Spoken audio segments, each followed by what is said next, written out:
Welcome back to पाठशाला sir जी। आज हम लोग क्लास 8th के बचे हुए टॉपिक्स कवर करेंगे, बचे हुए क्वेश्चन आंसर्स। तो शॉर्ट आंसर टाइप 2 से स्टार्ट करते हैं। इसके पहले की वीडियोस में हमने objective, very short answer type questions और short answer type questions 1 complete कर लिए हैं। तो चलिए स्टार्ट करते हैं। तो पहला क्वेश्चन है हमारा, what are alloys, give names of any 4 alloys, write their constituents and uses. तो यहाँ पे आपको अलॉय क्या होता है वो बताना है, उसके यूज बताने, उसके नाम लिखने हैं और आपको कंस्टिट्यूएंट बताने हैं कि उसमें कौन से कंस्टिट्यूएंट है। तो अलॉय क्या होते हैं? Pure metals are not always useful. तो कुछ मेटल्स ऐसे हैं जो हमेशा यूजफुल नहीं होते, उन्हें यूजफुल बनाने के लिए हम उनमें मेटल्स या फिर नॉन मेटल्स को मिक्स करते हैं। तो ऐसे मिक्सचर को हम लोग अलॉय बोलते हैं। देखिए यहाँ पे वही लिखा गया है, pure metals are not always useful, to make these metals useful some other metal or non metal is added, this mixed metal is called an alloy। इन्हें हम alloy कहते हैं। अब सम एलोइस के आपको कुछ नाम देने थे। तो पहला स्टील है, ब्रॉन्ज है, यहाँ पे ब्रास है और जर्मन सिल्वर है। नेक्स्ट स्लाइड में देखते हैं इसमें इसके यूज और कंस्टिट्यूएंट।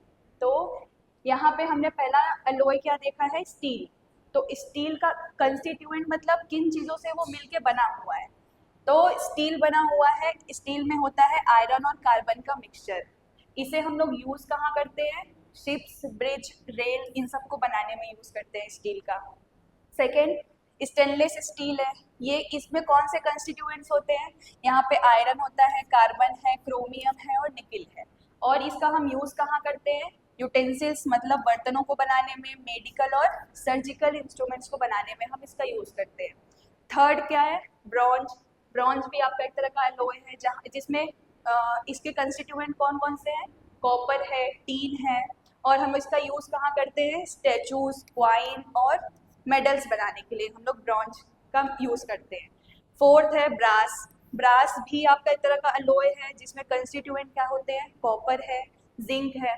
और इसका यूज कहाँ होता है? यूटेंसिल बनाने में और मशीन्स बनाने में। लास्ट है ड्यूराल्यूमिन, और ड्यूरल भी आप इसको कह सकते हैं। तो इसमें कंस्टिट्यूएंट होते हैं एल्यूमिनियम, कॉपर और मैग्नीज। ये सारे से, इन सब चीज़ों से मिलके बना हुआ होता है आपका ड्यूरल। और इसका यूज कहाँ होता है? Parts of aeroplane, pressure cooker, इनको बनाने के लिए हम लोग ड्यूरल का यूज करते हैं। नेक्स्ट क्वेश्चन देखते हैं।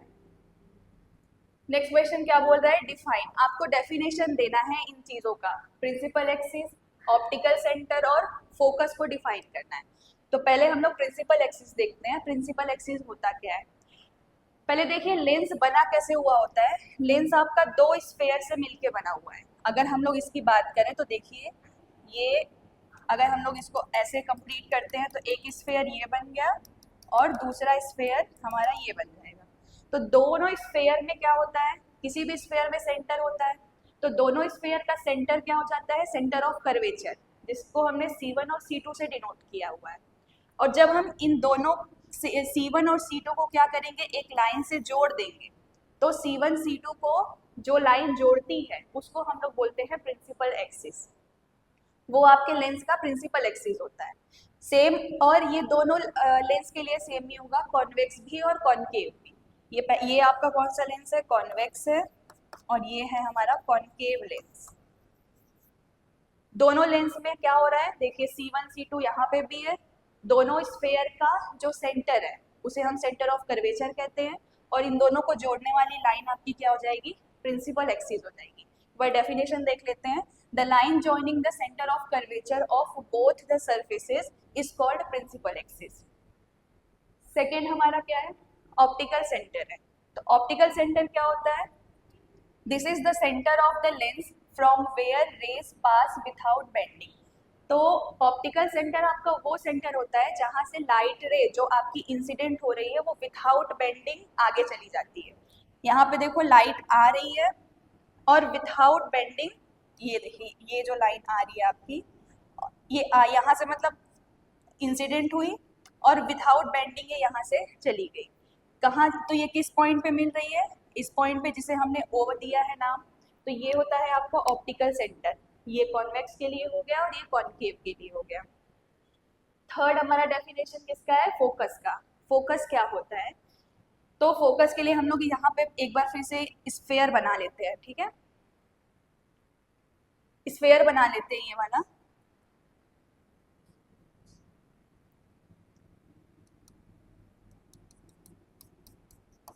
अब ये स्फेयर है तो इसका एक सेंटर पॉइंट होगा जिसे हम लोग क्या बोलते हैं, सेंटर ऑफ कर्वेचर, ठीक है, और यहाँ पे भी एक सेंटर ऑफ कर्वेचर होगा, इसको C1 और C2 कर देते हैं। तो सेंटर ऑफ कर्वेचर और हमारा ये क्या था, ऑप्टिकल सेंटर था O, तो C1 और O के बीच में हमारा क्या होता है, फोकस। ये हो गया हमारा फोकस F। तो एक बार डेफिनेशन पढ़ते हैं। The point at which the light rays pass parallel to the principal axis after passing through a lens converge in convex lens and appear to diverge in concave lens। तो ये converge और diverge क्यों बोला गया है, हम लोग convex lens को कन्वर्जिंग लेंस भी कहते हैं और कॉन्केव को डाइवर्जिंग लेंस कहते हैं। क्यों, क्योंकि जब आप, ये हमारा कॉन्वेक्स हो गया और ये हमारा ऑप्टिकल सेंटर हो गया, ये हो गया हमारा प्रिंसिपल एक्सिस, ठीक है, ये सेंटर ऑफ कर्वेचर हो गया और ये हो गया हमारा फोकस। तो जब कोई भी लाइट रे कहाँ से, कॉन्वेक्स लेंस से पास होती है, तो ये एक ही पॉइंट पे आके मिलती हैं सारी, ये देखो ये सारी यहाँ एक पॉइंट पे आके मीट हो रही है, तो ये लाइट को क्या कर रही है, कन्वर्ज कर रही है, इसलिए इनको कन्वर्जिंग लेंस भी बोला जाता है। और कॉन्केव क्या करेगा, इसी लाइट रे को यहीं पे बना देते हैं, ये हो गया। अब ये लाइट रे क्या होगी, ऐसे निकलेगी ये, तो ये लाइट को क्या कर रही है, फैला रही है, मतलब डाइवर्ज कर रही है, इसलिए जो हमारा कॉन्केव लेंस होता है उसको हम लोग डाइवर्जिंग लेंस भी कहते हैं। नेक्स्ट क्वेश्चन देखते हैं। नेक्स्ट है आपका, how do we hear sound, explain. हम साउंड कैसे सुन पाते हैं, उसको हम लोगों को उसका पूरा प्रोसेस देखना है, तो इसको रीड करके समझते हैं। Sound reaches our years through a medium, ठीक है, साउंड हमारे कानों तक किसी मीडियम से होके पहुंचता है और वो मीडियम क्या होता है, एयर। तो जब हमारे कानों तक साउंड पहुंचता है मीडियम से, from the ears if reaches our brain as signals and then we hear the sound. और ये साउंड हमारे ब्रेन तक कैसे, किस फॉर्म में पहुंचता है, सिग्नल्स के फॉर्म में पहुंचता है। देखिए यहाँ पे एज ए सिग्नल लिखा हुआ है। उसके बाद ह्यूमन ईयर के कितने पार्ट्स होते हैं, 3 पार्ट्स होते हैं। पहला कौन, ये देखिए 3 मेन पार्ट्स है, कौन कौन सा है, आउटर ईयर है, मिडल ईयर है और इनर ईयर है, ठीक है, ये 3 पार्ट्स होते हैं। तो the sound coming from outside gets transmitted from the outer ear to the middle ear. अब मीडियम से हमारे आउटर ईयर तक कोई साउंड आई, फिर वो कहाँ ट्रांसमिट करेगी, मिडिल ईयर को ट्रांसमिट करेगी। ये हो गया हमारा मीडियम, मीडियम क्या है, एयर। यहाँ से हमारी साउंड आई, वो कहाँ गई, आउटर ईयर में, आउटर ईयर से ये किसे ट्रांसमिट की, मिडिल ईयर में। अब मिडिल ईयर में क्या होता है, मिडिल ईयर में होता है हमारा एक वाइब्रेशन होता है इस साउंड का, और मिडिल ईयर में होता है डायफ्रेम। डायफ्रेम को हम लोग ईयर ड्रम के नाम से भी जानते हैं, यहाँ पे लिख देती हूँ, इसे हम लोग ईयर ड्रम भी बोल सकते हैं, डायफ्रेम को। तो यहाँ पे क्या होता है, जब साउंड आपकी मिडिल ईयर में पहुंचती है तो यहाँ पे एक तरह का वाइब्रेशन स्टार्ट होता है, और वो वाइब्रेशन सिग्नल के फॉर्म में कहाँ पहुंचता है, हमारे ब्रेन तक, मीन्स इनर ईयर को क्रॉस करते हुए ब्रेन तक पहुंचता है। तो इसी को ऐसे, इसी तरीके से हमको क्या साउंड सुनाई देता है, ठीक है। उसके बाद we should not insert anything that can damage the diaphragm in our ear. अब हम अपने कान की सेफ्टी, ईयर की सेफ्टी के लिए क्या कर सकते हैं, हमें कोई भी ऐसी चीज़ें अपनी कान में नहीं डालनी है जिससे हमारा डायफ्रेम डैमेज हो, ठीक है, इसको हमें सेफ रखना है। The damage to the diaphragm may even make a human beings deaf. हाँ, अगर आपका डायफ्रेम डैमेज हो रहा है तो इससे आप बहरे भी हो सकते हैं, तो हमें इस चीज़ का ध्यान रखना है। नेक्स्ट क्वेश्चन देखते हैं। Manufacturing of synthetic fibres has a beneficial role in conservation of forests, explain. आपको बताना है कि सिंथेटिक फाइबर का यूज कैसे कंजर्वेशन को बढ़ा सकता है, किसके, फॉरेस्ट के कंजर्वेशन को कैसे बढ़ा सकता है, ये एक्सप्लेन करना है। तो पहले समझते हैं सिंथेटिक फाइबर और नेचुरल फाइबर। आप लोगों ने पहले भी क्लास में पढ़ा हुआ है। नेचुरल फाइबर क्या होता है, नेचुरल फाइबर आपको नेचर से मिलते हैं, जैसे आपका हो गया कॉटन है, सिल्क है। तो अगर आप नेचुरल फाइबर का यूज़ बढ़ाएंगे तो आपको बहुत सारे पेड़ काटने पड़ेंगे, जिससे डिफॉरेस्टेशन क्या होगा, बढ़ेगा, आपका फॉरेस्ट कंजर्व नहीं रहेगा। तो उसकी जगह अब अगर हम लोग क्या करते हैं, सिंथेटिक फाइबर का यूज़ करें, तो सिंथेटिक फाइबर क्या होते हैं, जो मैन मेड है। तो इससे आपके पेड़ों की कटाई रुक जाएगी, जिससे आपका फॉरेस्ट क्या होगा, कंजर्व रहेगा। तो इसलिए हमें क्या करना है, as compare to natural fibre synthetic fibres की यूज़ को बढ़ाना है। यहाँ पे देखिए वही लिखा हुआ है, रॉ मटेरियल्स और natural fibres are mainly derived from plants and this means cutting a lot of trees, मतलब बहुत सारे पेड़ हमको काटने पड़ेंगे। This leads to a deforestation, अगर आप पेड़ों की कटाई कर रहे हैं तो डिफॉरेस्टेशन बढ़ेगा। But raw materials are mainly petrochemicals, hence manufacturing synthetic fibres help in conservation of forest. तो इस तरह से सिंथेटिक फाइबर हमको क्या करते हैं, फॉरेस्ट को कंजर्व करने में हेल्प करते हैं। ठीक है, नेक्स्ट क्वेश्चन देखते हैं।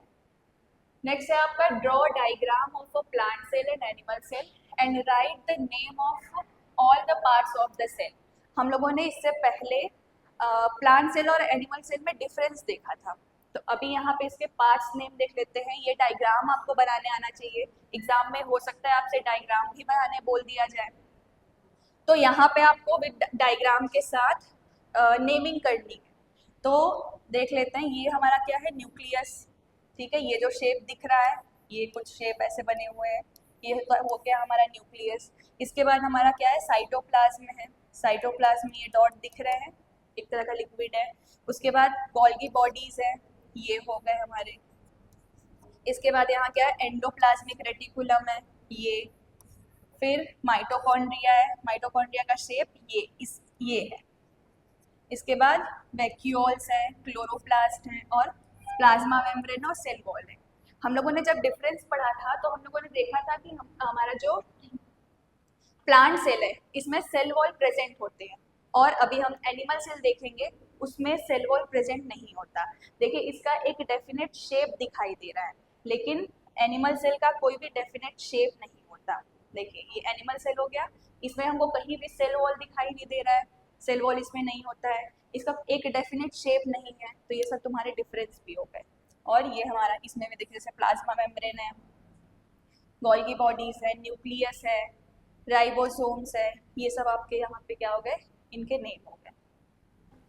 चलिए नेक्स्ट क्वेश्चन देखते हैं। Right functions of the following organelles. आपको इनके फंक्शंस लिखने हैं कि ये काम क्या करते हैं। ठीक है, किसका, न्यूक्लियस का और प्लाज्मा मेम्ब्रेन का। तो पहला न्यूक्लियस देखते हैं। न्यूक्लियस का काम क्या होता है, it controls all the life process of a cell. किसी भी सेल के सारे लाइफ प्रोसेस को ये क्या करता है, कंट्रोल करता है। सेकेंड क्या है, it transfers hereditary material from one generation to the another generation.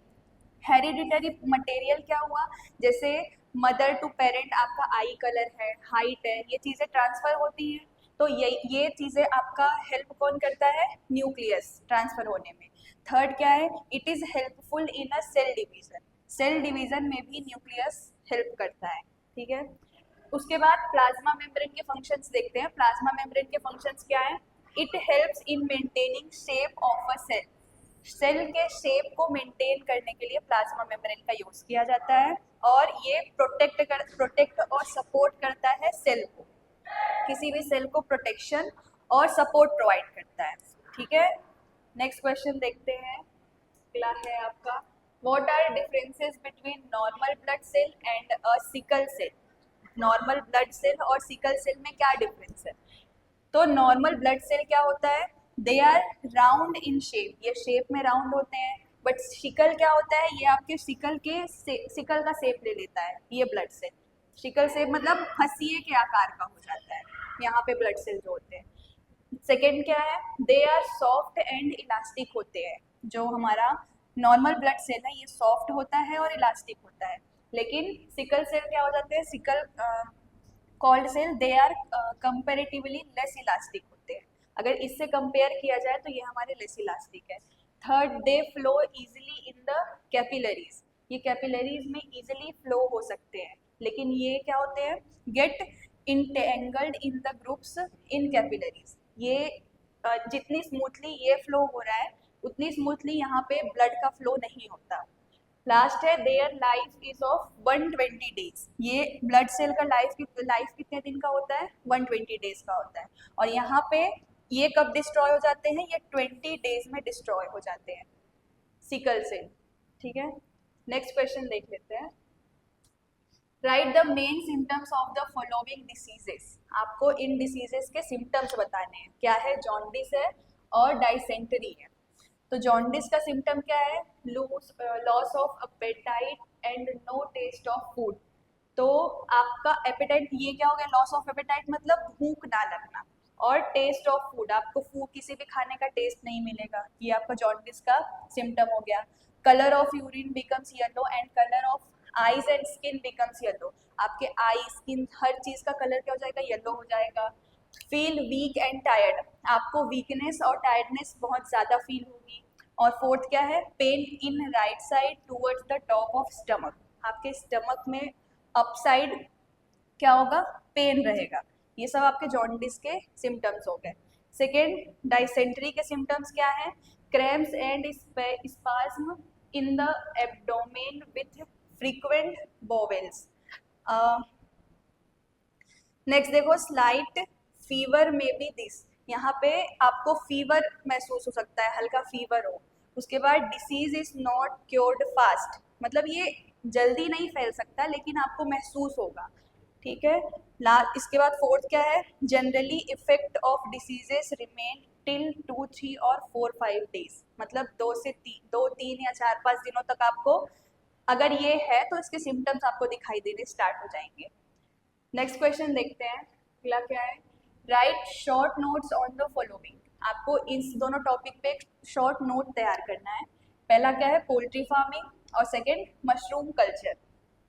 तो पोल्ट्री फार्मिंग होती क्या है? पोल्ट्री फार्मिंग मतलब जैसे हम हेन है, डक है, मिल्क या एग के प्रोडक्शन के लिए जिन एनिमल्स को क्या करते हैं, सेल्टर प्रोवाइड करते हैं, उनका केयर करते हैं, वो आपकी पोल्ट्री फार्मिंग होती है।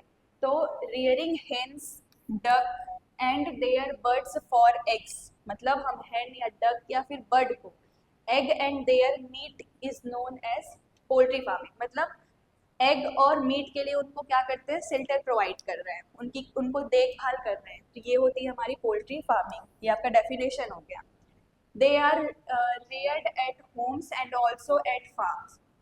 The food given to the poultry contains small worms, insect, vegetations and also small pebbles. Means हम यहाँ पे जो hens, duck है, bird है, जिन्हें हम लोग क्या कर रहे हैं? अपने एग और मीट प्रोडक्शन के लिए रख रहे हैं। उनको खाने में कुछ वॉर्म हो गए, इंसेक्ट हो गए, ठीक है, वेजिटेशन जो वेस्ट आपका घर में निकलता है वो उनको खाने के लिए दिया जा सकता है। These pebbles help in crushing the food. These are mixed with limestone which help in the formation of the egg cell. अब egg cell को, हमको egg का प्रोडक्शन बढ़ाना है, तो egg cell को बढ़ाने के लिए हम क्या करते हैं? उसमें क्या मिक्स करते हैं? लाइमस्टोन मिक्स करते हैं। लाइमस्टोन क्या होता है? चूना पत्थर। ठीक है, तो the droppings of the bird are used as manure, और हम जो वेस्ट निकल रहे हैं उनको एज अ मैन्यूअर यूज करते हैं। ये आपकी पोल्ट्री फार्मिंग हो गई। नेक्स्ट देखते हैं मशरूम कल्चर क्या होता है। तो मशरूम कल्चर मतलब मशरूम की फार्मिंग होगी। आप यहाँ पे मशरूम का प्रोडक्शन करेंगे। तो मशरूम का प्रोडक्शन में करते क्या है? Mushroom is a fungus. ये क्या है? एक तरह का फंगस है, ठीक है, which has protein, vitamin B complex, vitamin C, minerals and fibre in large quantity. ये क्या क्या कंटेन करता है? इसमें प्रोटीन है, विटामिन बी है, कॉम्प्लेक्स है, विटामिन सी है और मिनरल फाइबर्स है। ये सारी चीज़ें बहुत ज़्यादा क्वांटिटी में होती हैं। Hence it has a special place in world class food production. तो फूड प्रोडक्शन में ये क्या करता है? एक अपना अलग ही जगह बना के रखा हुआ है, क्योंकि हमें एक ही फूड में इतनी सारी चीज़ें मिल रही है। ठीक है, it is purely a vegetarian food as they are grown on wheat, husk, straw and other mediums which are prepared by mixing mushroom spores. अब हम लोग इसका प्रोडक्शन कहाँ करते हैं? ये प्योरली क्या है? वेजिटेरियन होता है, और इसको हम लोग ग्रो करते हैं वीट, स्ट्रॉ, हस्क, इन सब चीज़ों में हम लोग इसको ग्रो करते हैं। इसको नमी की ज़रूरत होती है, ठीक है। तो professionally 2 types of mushroom farming is done in our country, और हमारे इंडिया में, हमारी कंट्री में टू टाइप की मशरूम फार्मिंग की जाती है। चलिए नेक्स्ट क्वेश्चन देखते हैं।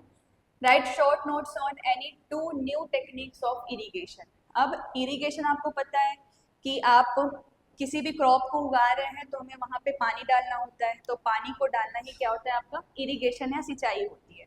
तो आपको 2 मॉडर्न टेक्निक बतानी है इरिगेशन की। तो पहली क्या हो गई आपकी मॉडर्न टेक्निक, स्प्रिंकल हो गई। स्प्रिंकलर बोलें या फाउंटेन मेथड बोल सकते हैं आप इसको। तो स्प्रिंकल या फाउंटेन आपका फर्स्ट मेथड हो गया मॉडर्न टेक्निक का। तो इसमें होता क्या है, हम क्या करते हैं पूरे खेत में क्या करते हैं, देखिए इस तरह के पाइप लगाते हैं, और ये पाइप क्या करता है पानी आपका प्लांट तक देता है। तो इसको पढ़ते हैं एक बार।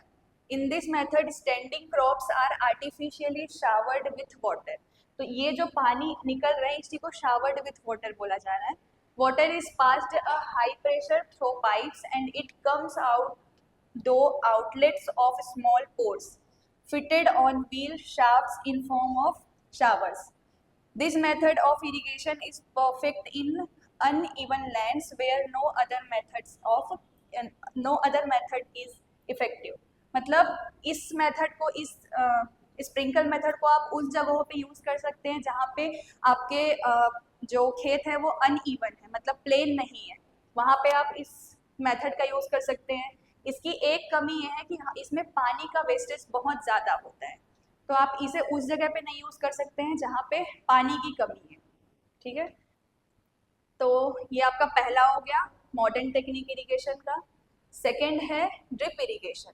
ड्रिप इरिगेशन में हम लोग क्या करते हैं, ये स्प्रिंकल्स के कंपैरिजन में बहुत ज़्यादा आपका वाटर को क्या करता है सेव करता है, क्योंकि इस मेथड में हम क्या करते हैं पानी को ड्रॉप बाय ड्रॉप प्लांट के रूट में डालते हैं, तो इसमें आपका पानी बहुत ज़्यादा बच सकता है। तो ड्रिप इरिगेशन क्या है, in this method water is send directly to each plant from a compressor. ये हम क्या करते हैं, ये आपका प्लांट है तो हम यहाँ इसके रूट में ही क्या करते हैं drop by drop water supply करते हैं। Water flows through closed pipes and falls in drops through small minute pores. Small minute pore मतलब हम drop by drop डाल रहे हैं वो। By this method, fertilizers and other chemicals are also given to the plants.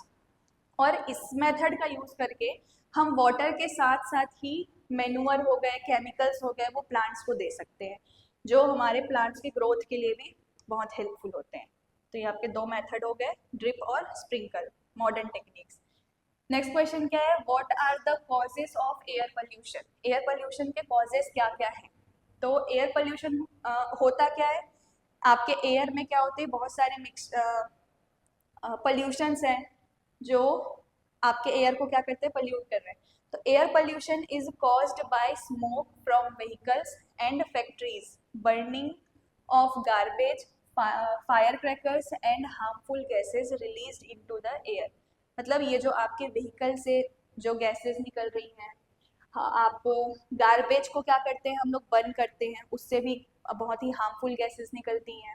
Fire crackers जला रहे हैं, इन सब से हमारे एयर में क्या होता है पोल्यूशन बनता है। तो ये आपका एयर पोल्यूशन है। Measures to stop air pollution. अब आप एयर पोल्यूशन को स्टॉप कैसे कर सकते हो, तो use public transport and reduce the use of private vehicles. Private vehicles को क्या करना है आपको, उनका यूज कम कर देना है और पब्लिक ट्रांसपोर्ट ज़्यादा यूज करना है। Plant more trees to keep the air clean. आप जितना ज़्यादा प्लांट लगा सकते हैं आपको प्लांट लगाने हैं, इससे आपका एयर पोल्यूशन कम हो सकता है। Third, avoid burning garbage and fire crackers. जो हम गार्बेज हैं या प्लास्टिक है जिनको हम लोग ऐसे ही जला देते हैं, उनको जलाना नहीं है, और फायर क्रैकर्स का यूज़ भी कम करो। फोर्थ क्या है, use clean energy sources like solar energy and CNG। आपको क्लीन एनर्जी सोर्सेज यूज करने हैं, जैसे लाइक सोलर एनर्जी हो गया और CNG हो गया, ये आपके एयर पोल्यूशन को रोकेंगे। नेक्स्ट क्वेश्चन देखते हैं क्या है, explain with a well labelled diagram the preparation of oxygen. Oxygen को आपको लैब में प्रिपेयर करना है, ठीक है। तो ऑक्सीजन के प्रिपरेशन को देखते हैं यहाँ पे। मटेरियल्स, आप पहले डायग्राम समझ लो, डायग्राम क्या बोल रहा है, ये preparation of oxygen in laboratory हो गया। इसमें हम लोगों ने क्या क्या यूज़ किया है, एक टेस्ट ट्यूब लिया है, ये आपका बर्नर हो गया, ठीक है। ये हमने क्या इसमें इस टेस्ट ट्यूब में हमने डाला क्या है, पोटेशियम क्लोरेट डाला है। ये आपका एक डिलीवरी पाइप हो गया, ट्यूब हो गया, और ये गैस जार हो गया जिसमें हमने वाटर लिया हुआ है, ठीक। अब इसमें हमको मटेरियल्स क्या क्या रिक्वायर्ड लगेंगे, मटेरियल्स क्या क्या चाहिए आपको, एक टब चाहिए, गैस जार चाहिए, डिलीवरी ट्यूब चाहिए, ये सारी चीज़ें देखिए अभी यहाँ पे हमने देखा। टब ये हो गया, आपका गैस जार हो गया, ये डिलीवरी ट्यूब हो गई ये, ठीक है। Test tube of thick glass, burner, stand, water etcetera, ये चीज़ें आपकी मटेरियल्स हो गई। अब हम लोग प्रोसीजर देखते हैं कि यहाँ पे होता क्या है, आपका ऑक्सीजन प्रोड्यूस कैसे हो रहा है। तो mixture of potassium chlorate and magnesium dioxide is heated in the thick glass. अभी हमने इसमें पोटेशियम क्लोरेट लिया था और इसमें हमने क्या डाला है, मैग्नीज डाइऑक्साइड, ठीक है। इसको आप क्या कर रहे हैं, हीट कर रहे हैं, कहाँ, इस ग्लास में। जब आप हीट करेंगे इसको तो the gas obtained is collected by downward displacement of water in a gas jar. जब यहाँ पे आप इन दोनों को हीट प्रोवाइड करेंगे तो यहाँ से क्या होगी, एक गैस रिलीज होगी। वो गैस क्या होगी, डिलीवरी ट्यूब के थ्रू आपके कहाँ आएगी, गैस जार में आएगी जिसमें आपने क्या रखा है, वाटर रखा हुआ है। तो here magnesium dioxide works as a catalyst. तो जब आपका गैस जो निकल रहा है यहाँ से रिलीज हो रहा है वो कहाँ आएगा, गैस जार में आएगा। आपको पता कैसे चलेगा कि गैस बनना स्टार्ट हो गया है, ये दिख रहा है यहाँ पे आपके वाटर बबल्स दिखाई देंगे। जैसे ही वाटर बबल्स बनना स्टार्ट हो जाए समझ जाइए यहाँ पे गैस बनना स्टार्ट हो गया है। ये गैस आपका क्या होगा, ऑक्सीजन गैस होगी। और यहाँ पे जो हमने मैग्नीज डाइऑक्साइड यूज किया है ये एक तरह का कैटालिस्ट होता है, ठीक है, जो आपके रिएक्शन को स्मूथ होने में हेल्प करता है। अब केमिकल रिएक्शंस देख लेते हैं। केमिकल रिएक्शन क्या है, हमने लिया था यहाँ पे पोटेशियम क्लोरेट, तो KClO3 ये हमारा क्या हो गया, पोटेशियम क्लोरेट। इसको हमने किसमें, मैग्नीज डाइऑक्साइड के प्रेजेंस में क्या किया है, हीट प्रोवाइड किया है। ये जो डेल साइन है ये हीट को डिनोट करता है, ठीक। तो बना क्या है, पोटेशियम क्लोराइड बना है KCl, और ये ऑक्सीजन गैस हमारी क्या हुई है, रिलीज हुई है, इसी को हम बना रहे थे यहाँ पे, ठीक है। तो ये केमिकल रिएक्शन के थ्रू हम लोगों ने ऑक्सीजन गैस देख लिया। तो आज का क्लास यहीं ख़त्म करते हैं। आपका सैम्पल पेपर 1 पूरा कंप्लीट हो गया है, ठीक, थैंक यू।